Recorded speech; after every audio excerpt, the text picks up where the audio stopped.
Okay. So thank you everybody for being here. What a special day, what a thrilling day. We get to meet with our author today, Professor Ernestine Hayes, author of Blonde Indian. Thank you for being here. Whoops. Hi, Bob. And all right, so thank you for being here. You guys, you should know that Professor Hayes moved yesterday and somehow got her Zoom to work today. So we're thrilled about that. We're going to try to keep this to an hour, and we're going to hope that her iPad battery holds up for an hour. So keep that in mind as we're talking. I'll do the usual thing and ask a few questions just to break the ice and then open it up to the group. So Professor Hayes, thank you so much for being here today. Thank you so much for this book.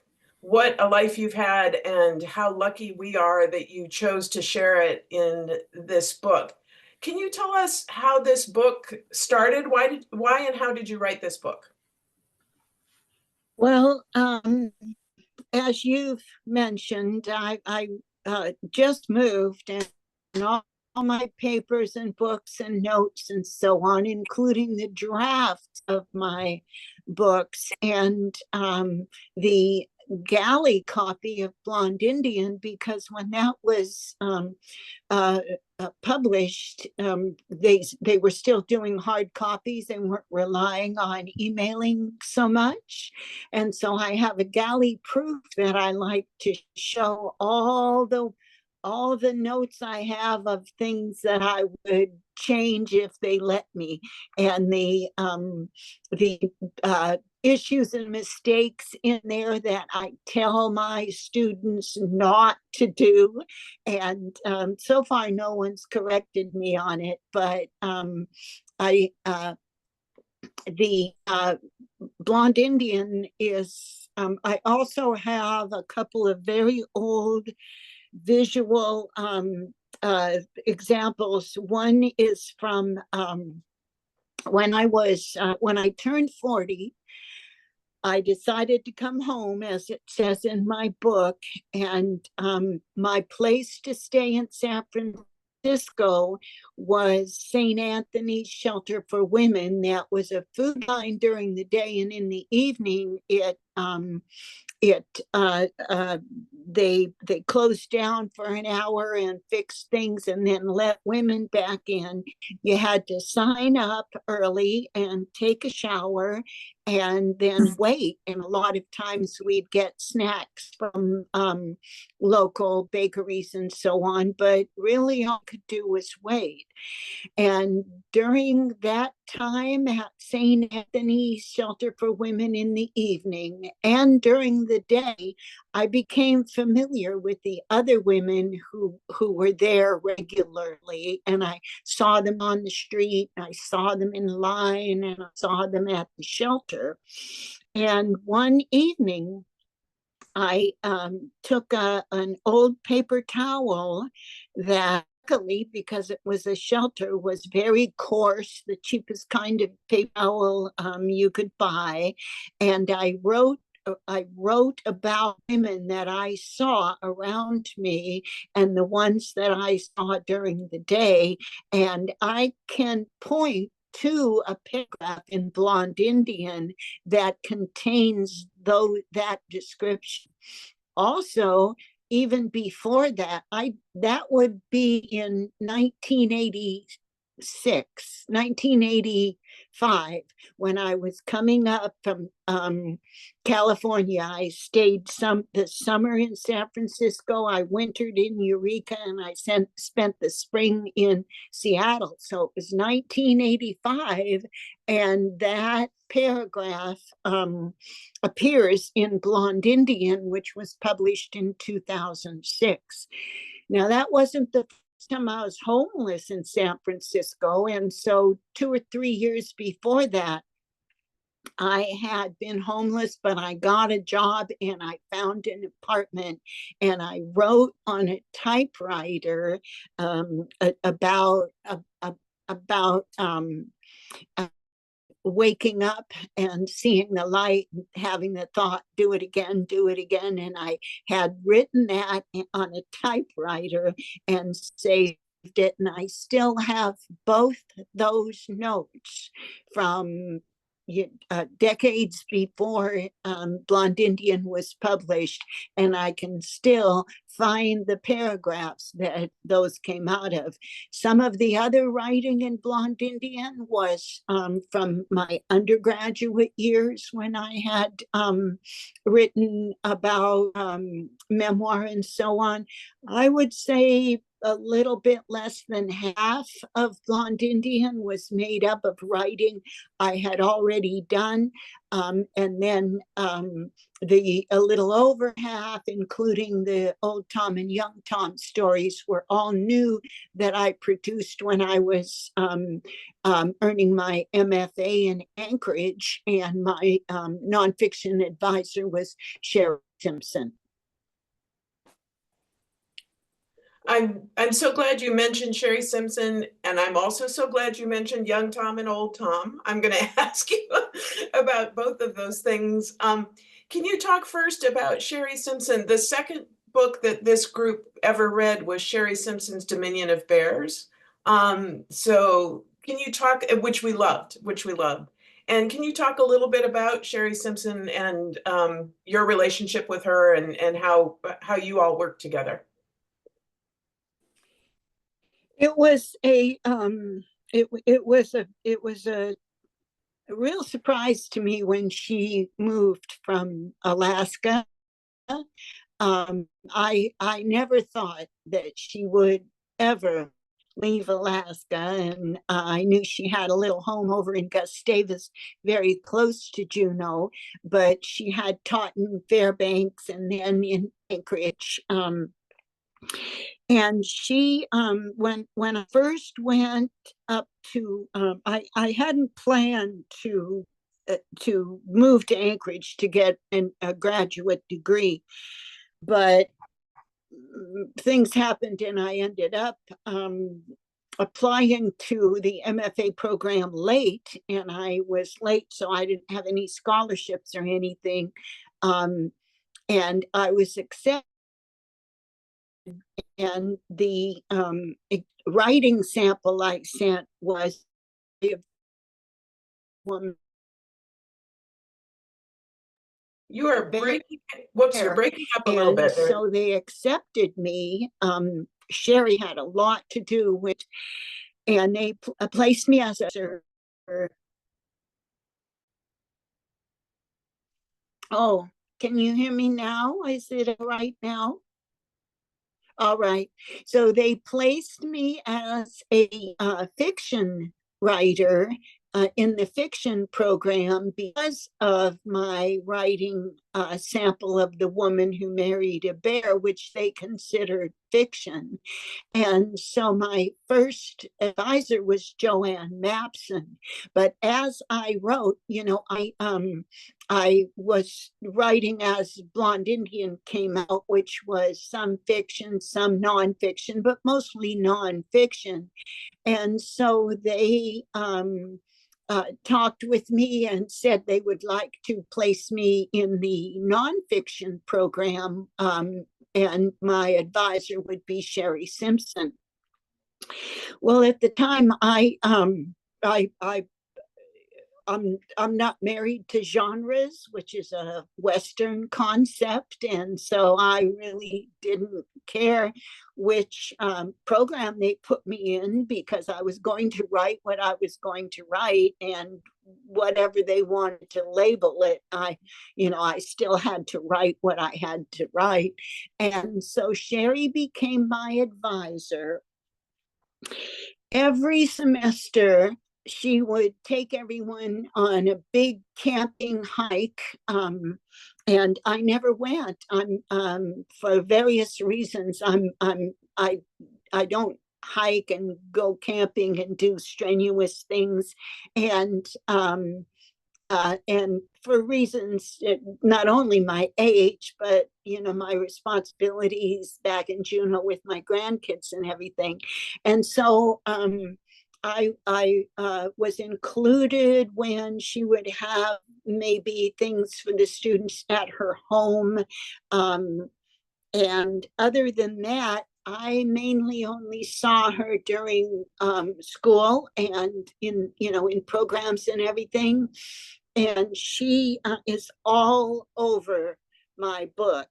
And she not only helped me with writing technique uh, and so on, but even more importantly, she was able to bring out questions that, to me, clarified our different perspectives, our different points of view, how we looked at things differently, and how I would have to shape that on the page in order to be more, perhaps, if not more understandable or coherent, at least more confident of what I was writing.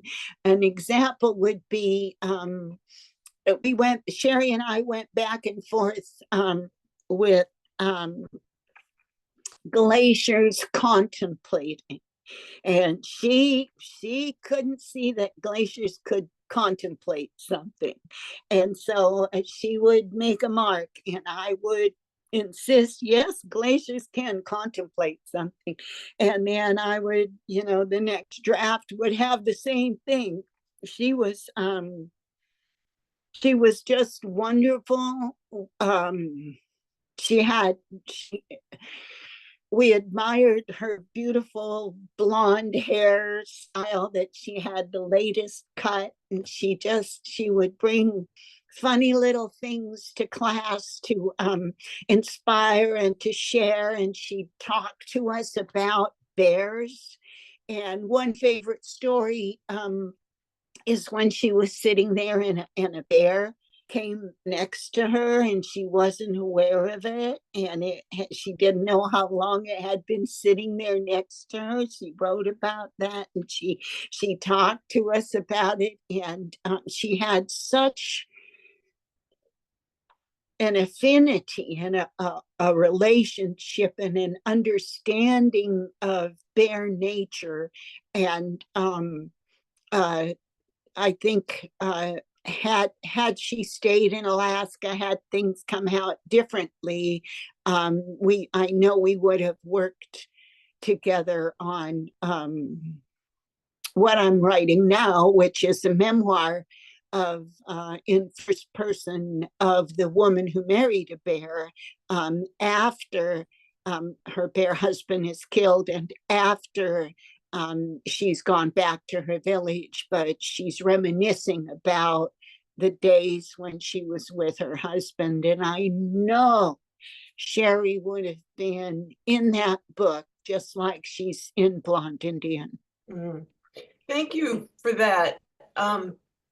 We found this book through Sherry Simpson. I was when she died, I was reading, articles about her, and I think you were quoted in one of those stories. And that's how I came to this book. So I'm grateful for that connection. And let me just say that when you are done with your next book about the woman who married a bear, we hope you will come talk to us about it, because we will read that book. I want to open it up to the group. Is there anybody, but I wonder, should I ask about young Tom and old Tom, or does somebody else want to ask? Okay. Oh, is Nareed, are you volunteering to ask about young Tom and old Tom? Actually, hi. Actually, I wasn't going to ask about young and old Tom. I was going to ask telling about Tom's life. First of all, I have to say that reading your book was just the most wonderful experience for me. I enjoyed it very, very much. I was going to ask, how should I put it? You wrote about your life. It is a beautiful by its own. interesting. I don't know, yeah, but on its own. And then I learned about your life from the story about your life, but then there is a story about Tom's life. And I was wondering what brought you, or what was behind putting these two stories under one book, in one book. It was for me almost like reading two books, but they were together under one cover. There is, for me, I think there is enough material there to write another book, just the story of Tom, which would have been wonderful. And it was wonderful to read about this and about your life. But what is behind it? Like, what would bring you to write in a book about your life to bring in life of somebody else? That's it. And this is my question. Thank you for that. When I began in the nonfiction program and Sherry became my advisor, they insisted that I have no fiction in nonfiction. They wouldn't accept that I could blend fiction and nonfiction. And so I wrote my story and about nature and bear and salmon and so on. And then I told them I like to include an old clan story. I think I began with Raven and Daylight, asking if I could include an old clan story. And they said yes. They didn't necessarily consider that disturbing their rule that there was to be no fiction in my nonfiction work. And so then I did that and kept writing my story. And then I asked, well, can I include the clan story of the woman who married a bear in addition to the clan story of Raven? And they said, okay. And then I told them I have another clan story, and it is the clan story of a man named Tom. And by this time, they had already dug themselves in too deep and said yes to too much. And so they said, yes, go ahead, write your new clan story. So old Tom is, he's a composite of men that I've been related to or that I've known, or what I used to say when I would go on book tours is that everyone who lives in Alaska knows an old Tom. There's an old Tom in every town and every village. And he is a composite, but I had a particular person in an image in my mind when I was writing about him as I was imagining him doing things.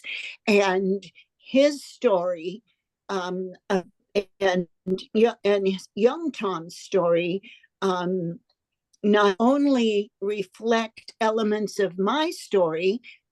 For example, we all went to Haynes' house. We were all sent away to Haynes' house. We all faced a lot of the same problems. And those are typical problems and typical issues of Alaska Native people during the 20th century. And not only that, but my uncles, Buzzy and Skip, and another character, they appear in Old Tom's stories. They travel back and forth between my nonfiction life and Old Tom's more fiction stories. So there's elements of truth in Old Tom's stories, and I often say that there is more truth in fiction than there is in something called fact. Right? There's more truth in fiction, and so they represent the Alaska Native story during the 20th century, and they reflect my story as well. So we all lived the same story in the 20th century. Yeah. Not only that, let me add real quick, Tao of Raven, it not only add some of young Tom's history before he dies, but it also carries on old Tom's story, and he sobers up and he begins making miracles. He does miracles. Old Tom starts making miracles, and he sobers up. So that's good news for you. I wanted to share that he clean. Oh, very nice. Well, thank you very much. I for sure enjoyed very much the story about Tom, and I'm glad it was in this book, because reread this book, and I got to read another beautiful story. Stacy, may I ask one more, or let's let Anne go, and then we'll come back to you and anybody else. I'm trying to get as many voices in as we can before we run out of time. So Anne, and then Narit, you're next, and then anybody else who wants to chime in. Anne, go ahead. Thank you, Professor. I have to say there was a great deal of sadness in the book, ranging from not receiving a chicken, only the eggs from the aunt, but that was tempered by such incredible beauty. For example, the description of the glaciers, I found that profound. Another beautiful one was the soft tear drops of sweet heavenly nectar of the clouds, the rain, the sparkle, nurturing, flavoring birds. That really imbued a sense of optimism and certainly hope. And I think your life and meeting you really reinforces that incredible healing, resilience, honesty about the sad experiences like being homeless and being in a shelter, but the incredible buoyancy, resilience, and health that you show. So thank you so much. I think we've learned a great deal from this book. Thank you. Well, thank you. I appreciate that. You know, I do often think that I was fortunately born. I know that, you know, I was born into poverty, and I had, you know, my mother wasn't married and she was sick, and my grandparents drank, and I went through a lot of hostility from the way the, you know, the society was set up. But I was born in Southeast Alaska, at the foot of a mountain, at the edge of an ocean, at where it rains, on a water planet. I just feel so fortunate that I love the place and see the beauty where I am. I can't imagine how I would trade it. Thank you. We are fortunate for that too. Nurit, then Lori, then Anne. Or sorry, Elizabeth. Nurit, you're up next. Yeah, well, the writing was so beautiful when nature was described. So obviously we can see where it's coming from. I know that I believe that this beautiful writing comes from your inner self. But I was wondering, where and how did you collect all the knowledge and information about the bears? Being, a bear lover, I love to read every word that you wrote there about bears. So where and how, in the journey of your life, did you collect the information about the bears? I think that from the beginning, when my grandmother would describe to me my relationship with the different elements in the world, she was very explicit and repetitive that the brown bear is my cousin, and the story of the woman who married a bear is a common one. And so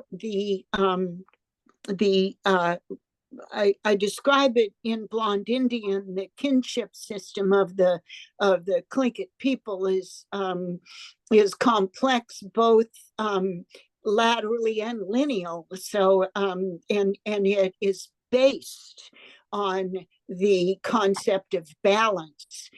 And on the eagle side, which is the side I am on, also known as the wolf side, in Tlingit culture, the brown bear is a main crest for one or two clans, but also a minor crest for many more clans. There's a lot of stories of intermarriage between humans and bears and other beings, but the story of the intermarriage between men and women and bear is all over the world. It appears everywhere, and that tells us of the close relationship humans have had with bear all over the world, everywhere. Every culture that has a story like that shows how far back we have been co-living with bears. I think that here in Juneau, we don't have our brown bear. The brown bear that live around us don't come to town much. They stay out the road a little bit. They're more timid and they avoid people. But black bear are all over everywhere. They get in the cars. They know how to open car doors. They get in cars. They come in the door. They walk down the street. They look in the garbage can. So they're just like right next to us. And we know when it's time for them to come out. And we know when they're getting their last food and they're really fattening up because it's getting close to winter. And so knowing the natural cycle of the bears that live here, and knowing that their own hierarchy, and then imagining myself as just now waking up from a long winter sleep, and my my digestion has to get going, so I eat a little bit of easily digested clover or something. And I can imagine that. I can imagine waking up from a den and looking out into the new grass and smelling the ocean. And so that's something we can all do. And then, of course, I learned a lot from just talking with Sherry. Oh, mm. Well, that's fantastic to be able to learn so much about nature, about animals from observation, from seeing them, from stories in your culture, in your it's amazing. It's wonderful. Thank you. Yeah, and the empathy of that, imagining yourself as that Yes, creature. yes. Lori, then Elizabeth, then Holly, and anybody else who wants to chime in. Okay, thank you. Thank you, Ms. Hayes, for joining us today. I have to admire your strength and your resilience, as Anne was pointing out, and your courage to write about your life. It was so sad to read about it at so many points. And what Narith was saying about when you write about nature, how beautiful the writing is. There's one passage that stood out to me when you were in California and it started to rain and you went down to this creek with your dog, and it was just so beautiful. I mean, I read that a few times, and I wonder if that connection to nature is what sustained you through the years. And was there any one moment that you reached in your life where you said, you know, I have to get back to Alaska. I have to get back to my real life and get it together? I remember that moment still. I can still see those leaves jumping and those the rings that the drops make from the trees and the little rings that happen. I still remember the music that happened while I was there. I had never stopped wanting to go back home. I tried 2 or 3 times before, when I turned 40 and my life was just in shambles and my kids were grown, and you know I had nothing to lose, and I made that decision,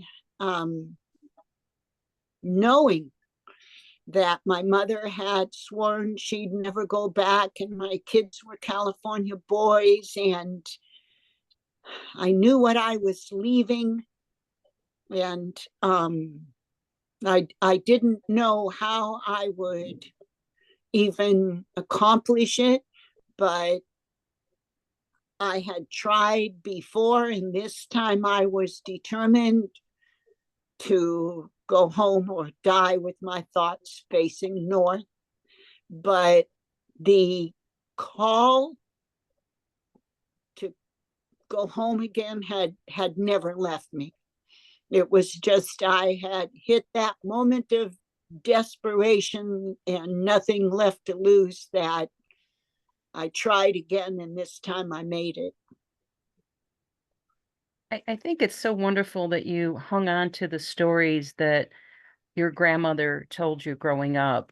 And it seems like that's just been a big part of your life, and holding on to that and your culture, even though you were so far away from it in California, that maybe that's what helped to keep you, with that desire to go back, that drive to reconnect with that nature in Alaska. I think it must have been, and since I've been home now, I've been home longer now than I was away, and I've learned more. I've learned more, not so much about the old stories or things like that my grandmother told me. I've learned some of more of our own clan history And I've learned also that the way my grandmother taught me was open-ended, and I think must be indigenous education method, to not explain everything to me, but just tell me things, and know that as life went on, I would return to it and learn more, and return to it again and understand more. For example, the story of Raven and Daylight, it just goes so deep, that you begin when you're a child and you're charmed by the idea of a box with something treasure in it that your grandfather gives you. But as you go on, you revisit those stories, and you understand more of what they must mean and what they must represent. And Tlingit thought, indigenous thought, human thought is it embraces metaphor. We can't help but look at nature and understand that it teaches us our life. And so I was able also to allow that to become more substantial. And then, of course, getting older. Getting older helps me understand a lot more too. Beautiful. Thank you, Lori. Elizabeth and then Holly. Thank you for coming today and for sharing your unique perspective and way of writing. And I must admit, I had a difficult time because I couldn't understand if old Tom and young Tom were real or made up. And I was having a real struggle with that, as well as the struggle with all the awful difficulties that this woman had to go through. I didn't know if the woman was you or some other person. I didn't know what was made up and what was real. And I was also struck by the distinction between the prose and then those parts which were more like poetry, and specifically the italicized sections at the beginning of each chapter: the retreating glacier, the emerging forest, climate forest, and the bog. And I appreciate your explanation today, saying that you were writing between fiction and nonfiction, and that there was and you and Shirley Simpson had this discussion about what can be in a nonfiction book and what can't, and it came down to cultural perspectives. And I think I must have been dealing with that when I was reading your book. So your explanation was very interesting to me. The question I have, though, is related more to these sections at the beginning, which are very poetic, and I didn't understand them. I didn't understand the image of the woman crying in the forest, and why you had to take her baby away and then not give it back, even if she begs you for it, or the man running into the forest and like he's wild, and then the people on the boat running after him, and just there are just so many. I don't know. I didn't understand. My question was, what is this forest? What does it represent? What are these people doing there? Who is the woman that wants her baby back? Why is the woman crying? So if you have anything to say on any of those elements, I'd really appreciate it. Sure, thank you. Well, the one page is italicized section, italicized pages that introduce each of the four sections represents cycles. And just as the titles of the sections represent the cycle of the forest to the bog, in each italicized section is mentioned a stage of human life, beginning with the baby, a season in the natural world, beginning with summer, and a time of day, beginning with, let's see, it ends with dawn. So it beginning with, I believe it begins with sunset, night with day, then sunset, and goes backwards for the day. So each of those is referenced, has an image that references the time of day, the stage of life, the season, in the italicized section. So it introduces the very, very general theme of that section as it brings us to the final section, which represents dawn and death, and that season of life, spring, dawn, and death, which is meant to communicate the message that death does not end us. Death is part of our continuing story, just like nature, just like life. So you would put spring and death in this. I would never have thought to put spring and death in the same thing, because spring, like, to me, is rejuvenation. So but it's again, I guess this is Western thinking, and death is like, yes, you're dead. right. Well, Kalinka belief system is since colonization, most indigenous people, certainly most Kalinka people, are Christianized. I would say over 90%, close to, a lot. But before that happened, a basic precept of Kalinka belief system was reincarnation into your clan. And Western thought, as you say, would never put dawn and spring and death together, because death stops, everything for Western thought. But for other thought, it's a transition. It also reminded me, I just reread chapter 4 this morning, and it reminded me that spring is when the bear wakes up, and it's when you write about this, I think, in the first chapter, that it's where the bear wakes up, and it's also where the salmon return to their home to spawn and die. So those things are linked, right? Oh, wow. Yeah. Holly, you're up next. Oops, sorry.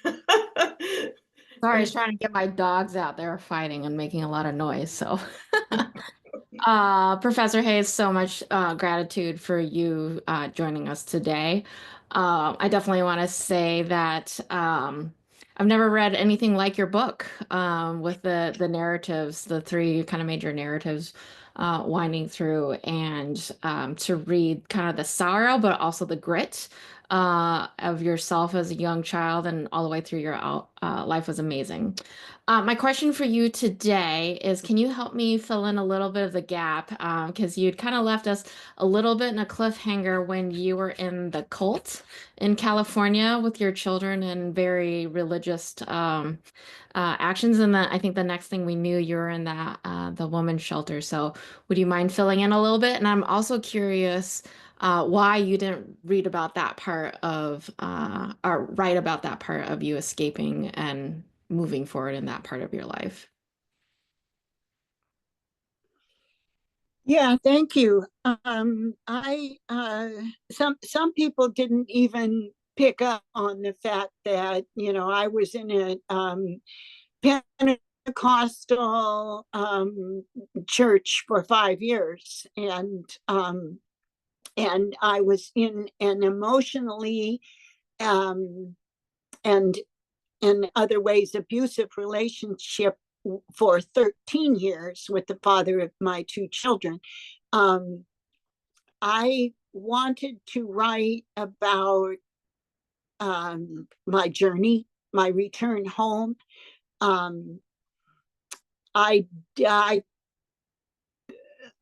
really can't think of much of those 13 years I endured that is worth preserving.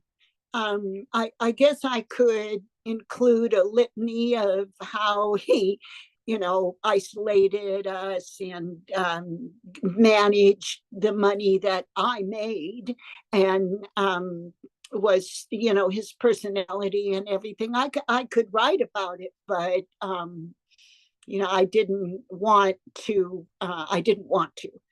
And I see that. Yeah, I see now that you mentioned that boom, all of a sudden I'm there. And even in the next book, Tao of Raven, that continues a lot of those stories. I don't revisit that. And I think it just must be because when I finally crawled away, it was behind me. And that's the only thing I can think of. Most understandable. Yeah. Did you have a moment when in that time you're like, I'm just done, and then you just made that decision, or was it kind of a slow process for you to decide to leave? It was a slow process. It was a lot of negotiating and promising and breaking promises. You know how that cycle is. And I was trapped in the cycle. And the fact that I never had a father or a father figure was part of the power that he had to manipulate me. And after I escaped, I had tried to leave a number of times, and it just had to get so bad that I had no choice. Well, I don't know. I guess I did. I could have chosen to stay because I left my children. I left everything I owned. I left. And maybe that was just part of the process that I had to go through to go on and leave everything in California. It was very, very difficult for me to make those decisions and leave behind my loved ones, my children, my mother. And so I think I had to go through that kind of process in order to be willing to do it again and get home. And believe that my mother and my sons would follow me, and they did. Amazing. Thank you. Thank you, Holly. Marley, you're up next. Thank you so much for joining us. You've had such a remarkable journey that you write about in this book, and the way you weave it in with the clan stories and the stories of Tom is really just very beautiful. And I was wondering, there were those three elements to it. Why did you decide to end the book with Tom, young Tom? Well, actually, we got an assignment in fiction class from Joanne Mapson after reading a short piece by, I can't remember who it was by, but it was one long sentence. Well, it was a short sentence. It was one really long sentence that ended with a short sentence. And our assignment was to do that. And I had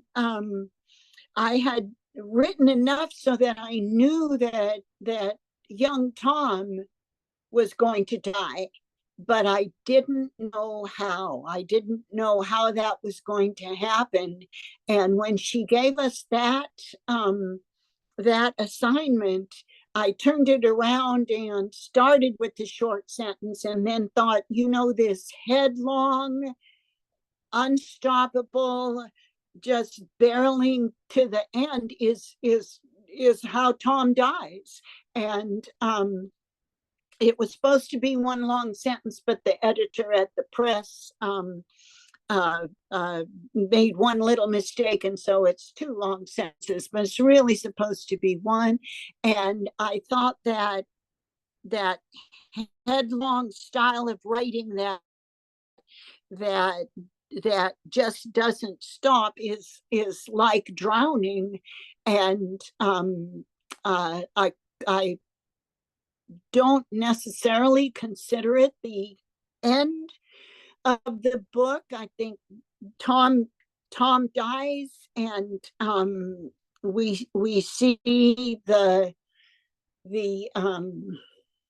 we see the land and the ocean and the islands and the water, and then the very next page is remember the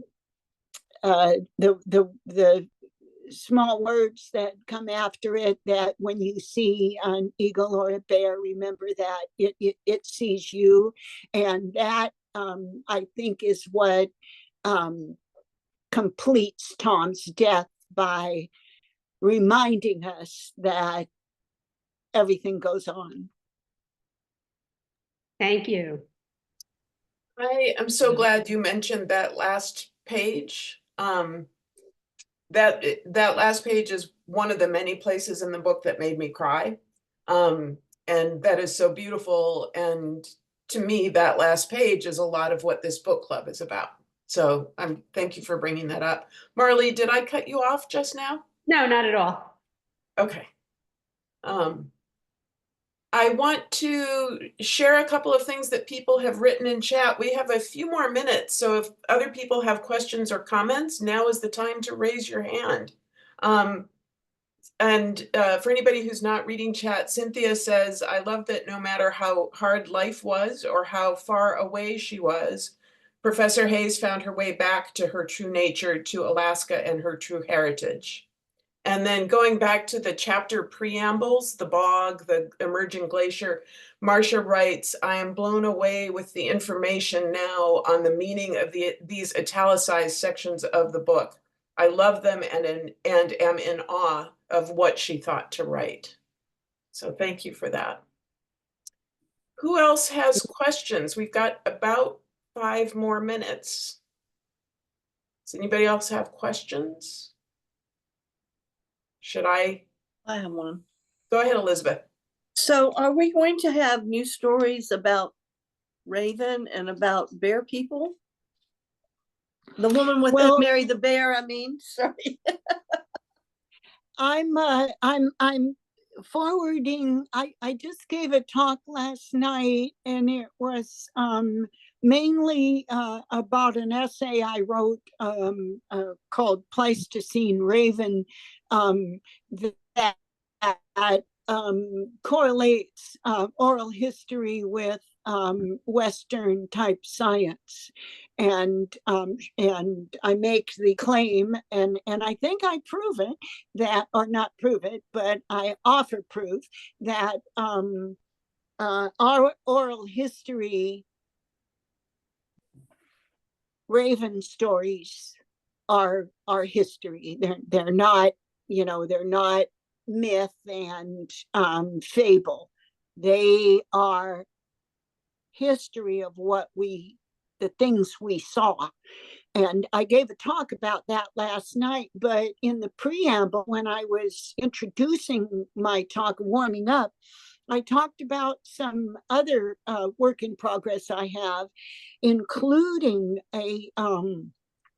my third book that I'm still working on, is called Bury These Stories, is the working title.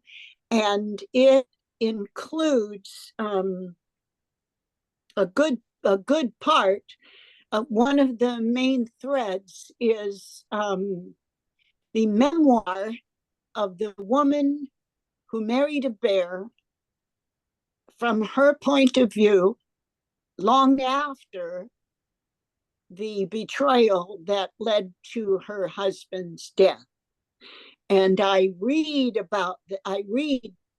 sections from in her voice, and I'm sending the link to Stacy, and she said she will share it with you, and you'll see that, you know, I'm the not Tao of Raven.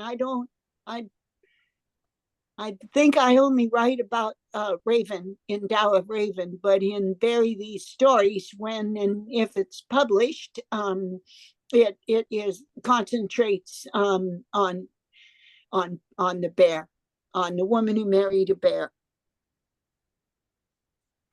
We can't wait to hear that. Thank you for sending us that link. Anne, go ahead. Sure. Professor Hayes, your narrative just reinforces our incredible gratitude that you would come. My question is, you underwent incredible loss in having to leave your sons, who were exposed themselves to trauma and abuse. What strategies did you use to bring them back into a cultural sense that could be healing, just like you yourself experienced, together with your amazing ability to express yourself and kind of purge yourself of some of your pain? Thank you. Yeah, after I escaped that relationship, I had still, you know, I had spent my whole life. I spent my whole life wanting my father to love me, and not too many years ago, probably 10 years or whatever it was, I found out, not by searching, somebody shared with me information and sent me a picture and so on, and I saw and learned the name and saw a picture of my biological father, and it didn't mean anything to me anymore. After I escaped that relationship, I acted out a great deal of trauma, and I didn't start coming to my senses, I would say, until I started college at the age of 50, and I learned discipline, and I had goals, and I was surrounded by people whose interests were academic and intellectual and creative, and that's when I began to heal. By then I was 50 and my sons were grown, and I was a grandmother, and they had trauma just as bad, probably worse than mine. Two of my sons live here in Juneau.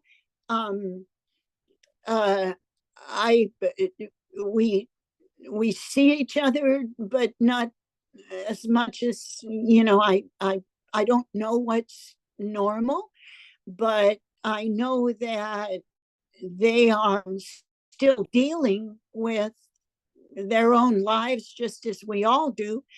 And my middle son lives in Seattle and wants to move to Alaska, but he has some medical issues that make him need to stay in Seattle or California for the time being. and I think my relationship with him is probably the most healed, even though he was the most harmed by his father. So we're still working all that out. And I think that the realistic way to look at that is we're talking about intergenerational trauma that has gone on for generations and is not, in my life and in my circumstance, it's not realistic to think that it's going to be healed in a few years. It's going to take generations to realign our direction in our health and heal from intergenerational trauma. So I comfort myself that we are at least, going in the right direction.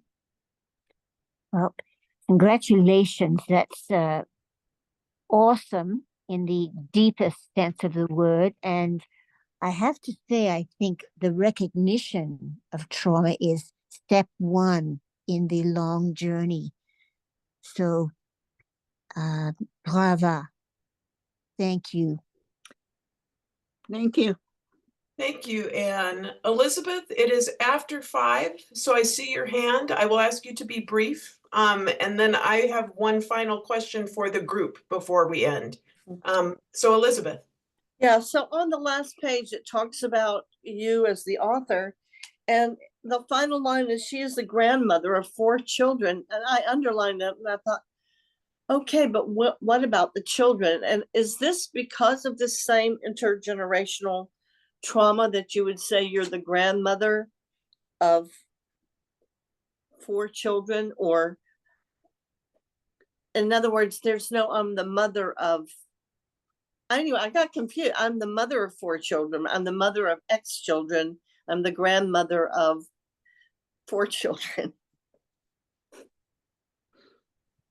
Well, I can't remember exactly how I worded it or how it was worded. I have 3 sons, 4 grandchildren, one of whom has been been I don't even know where they're living. I've lost contact with him. So I have 3 sons, 4 grandchildren, 3 of whom I have that I still are in contact with, and 3 great grandchildren, 2 of whom I'm in more contact with than the other. This is they are the 7th generation to the 7th recorded generation to live here in Juneau, although originally our clan is from Sitka by way of Cluckwan. My family is my immediate family is very small, but like all Native people, we're related to everyone. But my family is fractured. I would say my family's fractured. Thank you for that. You are not alone. So thank you for sharing that and for giving that to us. It's 5:05 and I fear that Professor Haynes's iPad battery is going to die. Normally, I want to end this conversation with an author the way that we end most of our conversations with an author. So this is a question for the group. So this book is a bit of a departure from what we've read in the past. And I'll just throw it out for the group, for anybody who wants to share.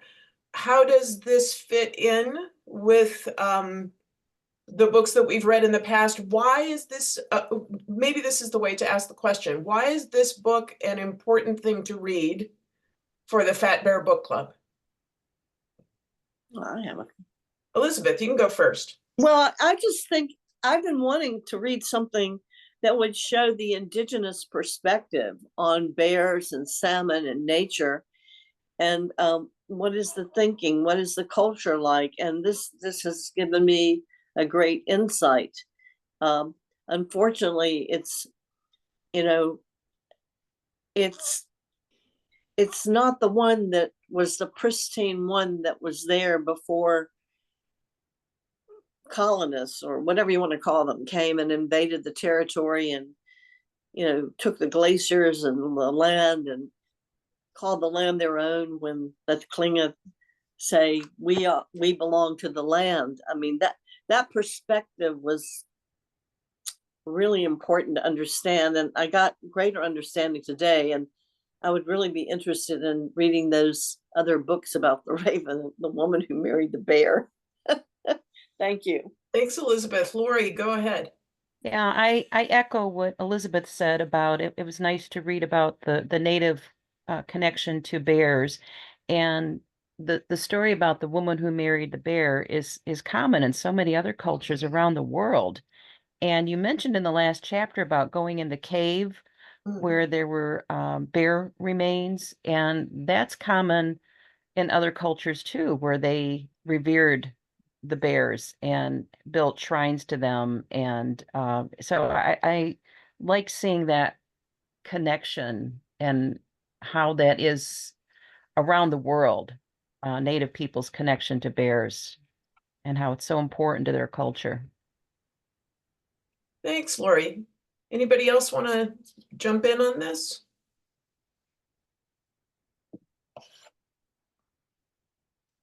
Marcia, go ahead.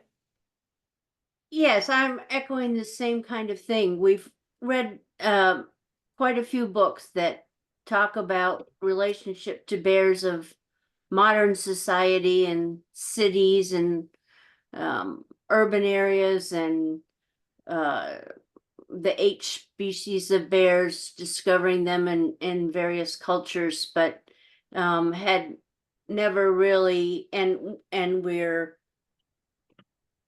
deep as chatters in the state of Alaska versus, you know, the bottom 48, and that culture of Alaska, and hunting and wanting to build a mine, and the Bristol Bay being the last vestige for salmon and that kind of thing. So it was wonderful to read a book that added the piece that we didn't have, which is added the piece of Alaska that we didn't see from Sherry Simpson, that was more modern, and added more about Alaskan Native, because I'm sure we'd find a lot of the same thing if we read books about bottom 48 Native cultures and bears and that sort of thing. But it just was another perspective that rounded out my view of what on a small scale I expected, but got so much more than I expected to get.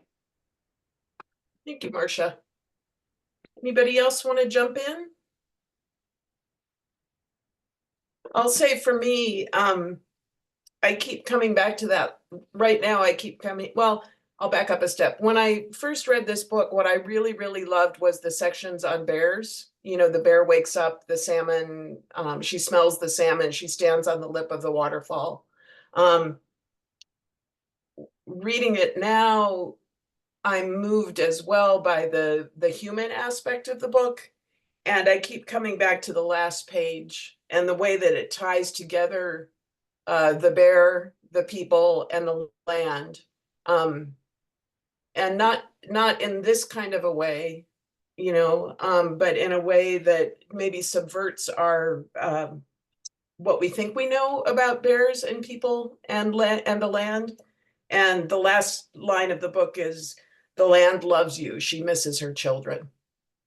And I think that's one of the things that I'll remember about this book. So thank you so much, Ernestine Hayes, for being with us today. Thank you for this book. Thank you for your next book. We can't wait for you to come back and talk to us about it. And thanks everybody for being here. Thank you, Professor Hayes. Thank you very much. Thank you. Thank I you. appreciate everything.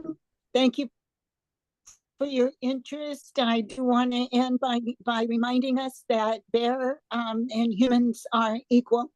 All nature and all humans were just an equal part of nature, and I think that's what a lot of these stories are meant to teach us, that we are just as important, but not more important than any other living being. So goodness cheese, thank you. Thank you.